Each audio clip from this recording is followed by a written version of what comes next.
Assalamualaikum warahmatullahi wabarakatuh. Kita sekarang berada di sebuah tugu atau monumen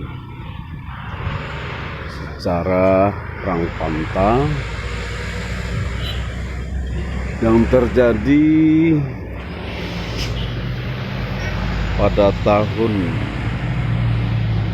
1949.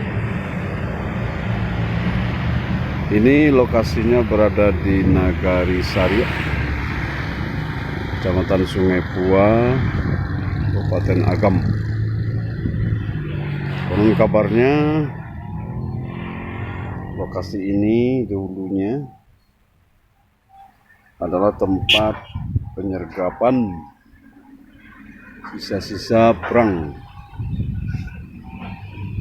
mengusir penjajah yang masih bercokol di nagari ini dan sekitarnya ketika Indonesia sudah dinyatakan merdeka tahun 1945. Inilah kondisi sehingga diabadikan dalam bentuk sebuah tugu untuk memberikan pelajaran kepada anak-anak zaman sekarang agar mereka mengetahui bahwa perjuangan dari masyarakat atau orang-orang tuanya dahulu itu luar biasa mengusir penjajah yang masih berperang di negari ini.